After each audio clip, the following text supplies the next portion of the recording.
ধরুন আপনার ঘরে বিপুল পরিমাণ খাবার রয়েছে, আপনি সেখান থেকেই প্রতিনিয়ত খাবার পাচ্ছেন, আবার সেই খাবার খেয়েই দেখা যাচ্ছে অসুস্থ হচ্ছেন। আসলে কি সেই খাবারের কোনো মর্ম আছে? না দর্শক, আসলে সেই খাবারের কোনো মর্ম নেই। প্রতিনিয়ত দেশ এবং দেশের বাহিরে এখন একটি অলিখিত আন্দোলন চলছে, যেটা হচ্ছে নিরাপদ খাদ্য সবার মাঝে ছড়িয়ে দেয়া।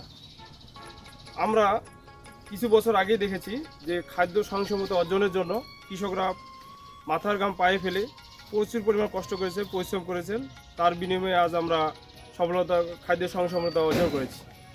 তো আমাদের বর্তমান যে চ্যালেঞ্জটি রয়েছে যে সারা বিশ্বে দেশ এবং দেশের বাইরে প্রত্যেকটা মানুষের কাছে নিরাপদ খাদ্য পৌঁছে দেয়া, এটি একটা মারাত্মক চ্যালেঞ্জ। তবে এই চ্যালেঞ্জকে উত্তরণের জন্য বাংলাদেশে একটি প্রোগ্রাম রয়েছে, যে পার্টনার প্রোগ্রাম। এই প্রোগ্রামের মাধ্যমে আমরা নিরাপদ খাদ্য সবার মাঝে ছড়িয়ে দিতে পারি। এইখানে কিছু অনুশীলন রয়েছে, 246টা অনুশীলন রয়েছে। এই অনুশীলনগুলো যদি আমরা মেনে চলি, তাহলে আমরা যেমন নিরাপদ খাদ্য পাবো, ঠিক তেমনই পরিবেশের যে ভারসাম্য সুরক্ষা হবে, এছাড়াও কর্মী স্বাস্থ্য সুরক্ষা হবে এবং তাদের কল্যাণ হবে। এছাড়াও আমরা যে পণ্যটা উৎপাদন করবো সেই পণ্যটা আমরা সুন্দর পাবো এবং নিরাপদ পাবো। তো প্রিয় দর্শক, আমার যে গেট আপ দেখতে পাচ্ছেন, যে গেট আপ এবং পরিবেশ যা দেখতে পাচ্ছেন, মনে হচ্ছে আমি কোনো চিকিৎসালয়ে রয়েছি, যে ফসলের চিকিৎসালয়ে। আসলে তা কোনো চিকিৎসালয় নয়, আমি একটি ফসলের ক্ষেতে রয়েছি। তা আমরা আজকে আপনাদের জানাতে চাচ্ছি যে বাংলাদেশে যে পার্টনার প্রোগ্রাম রয়েছে, এই প্রোগ্রামে কিভাবে নিরাপদ ফসল উৎপাদন করা হচ্ছে। উত্তম কৃষি চর্চা যে 246টা অনুশীলন রয়েছে, সেই 246টা অনুশীলন কীভাবে কৃষক বাস্তবায়ন করছে সেই বিষয়ে আপনাদের মাঝে কথা বলবো। আমার সঙ্গে রয়েছেন কৃষক মোহাম্মদ আব্দুল হামিদ ভাই। আসুন আমরা তার সঙ্গে কথা বলে নিই। বাস্তবায়নের ক্ষেত্রে আমাদের এখানে কোনো ধরনের ইট ভাটা এবং কোনো ধরনের কলকারখানার নাই। এছাড়া আমরা এখানে মাটি পরীক্ষা যে ক্ষতিকর উপাদান, এটা আমরা পরীক্ষার মাধ্যমে জেনেছি যে এখানে কোনো ধরনের ভারী ধাতুর অবস্থান নাই।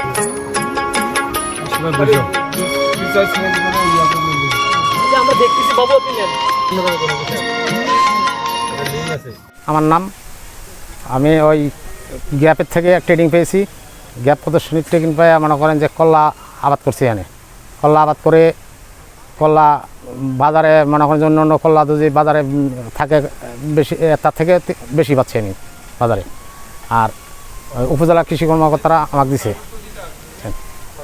খরচ কম, অন্য কীটনাশক কম একসে করা লাগে, সার বিষ ওগুলো কম লাগতেছে। আমরা গ্যাপ প্রদর্শনী প্লটে মাছি পোকা দমনের জন্য আমরা এখানে ব্যবহার করেছি ফরেমন ফাঁদ। এটা যে জৈবিক পদ্ধতিতে যে দমন করে, এরই অংশ বিশেষ হিসাবে আমরা মাছি পোকা দমনের ক্ষেত্রে এই ফরেমন ফাঁদ ব্যবহার করেছি।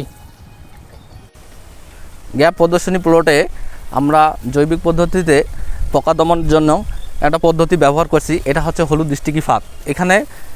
এখানে হলুদ যে কালারটা ব্যবহার করা হয়েছে, কিছু পোকা আছে হলুদ কালার আকৃষ্ট হয়ে এখানে আসে লেগে থাকে, এবং কি এখানে মাছি পোকা বিশেষ করে এখানে।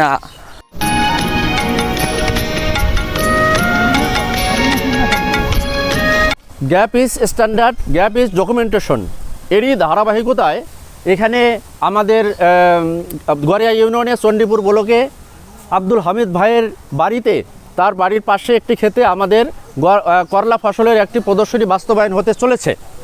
এরই ধারাবাহিকতায় এখানে আমাদের এই ডকুমেন্টেশনের দিক থেকে সার, বীজ, কীটনাশক এগুলো যে ক্রয় করেন, উনি নির্ধারিত বালাইনাশকের দোকান, তারপরে বীজের দোকান এবং সারের দোকান, লাইসেন্সধারী দোকান থেকে ক্রয় করেন এবং ক্যাশ মেমো নেন। ক্যাশ মেমো নিয়ে উনি রাখেন। ক্যাশ মেমো এই যে এখানে ঝুড়ির ভিতরে রাখা আছে, এখানে রেখে দিচ্ছে, এখানে সব আমাদের দেখাচ্ছেন উনি যে এগুলো আমরা নিয়ে আসছি এবং রেখেছি। আমরা গ্যাপ প্রদর্শনী ট্রেনিংয়ের মাধ্যমে আমাদের করলার প্রজেক্ট করতেছি। আমাদের কোনো সদস্য যদি অসুস্থ হয়, আমরা ফার্স্ট এড বক্স ব্যবহার করি, সাথে আমরা বিভিন্ন ধরনের ওষুধ যেমন স্লাইন, তারপর বিভিন্ন ধরনের ওষুধ ব্যবহার করি, যেটা তাৎক্ষণিক আমরা সেবা নিতে পারি। আমরা যে মাঠে কাজ করি, করলা খেতে কাজ করি, ওই যন্ত্রপাতিগুলো এই ঘরে এই স্থানে রেখে দিই। প্রদর্শনী প্লটে মাটি এবং পানি পরীক্ষার পরও কিছু হ্যাজার্ড ছিল, যেমন আপনারা দেখতে পাচ্ছেন এই যে ইটের টুকরা, কাচের টুকরা, পাথর এবং কাচের টুকরা আমরা এগুলা দূর করেছি এবং এটা একটা কর্নারে রেখেছি। এটা নাম দিয়েছি আমরা হ্যাজার্ড দূরীকরণ কর্নার। কাজ করে ক্লান্ত হয়ে যায় তখন আমরা শ্রমিকরা সহ এখানে আসে বিশ্রাম গ্রহণ করি। শ্রমিকেরা কাজ শেষে খাবারের সময় আসে এখানে খাবার গ্রহণ করে। খেতে প্রবেশ করি তখন আমরা হাত মুখ ধুয়ে তারপরে খেতে প্রবেশ করি, আবার যখন ক্ষেত থেকে বের হই তখন আবার আমরা হাত মুখ ধুয়ে তারপর বের হই। উত্তম কৃষি চর্চা বাস্তবায়নের মাধ্যমে যেসব ব্যক্তিগত সুরক্ষা সামগ্রী আছে কর্মীদের, আমরা এগুলা সংগ্রহ করে রাখি।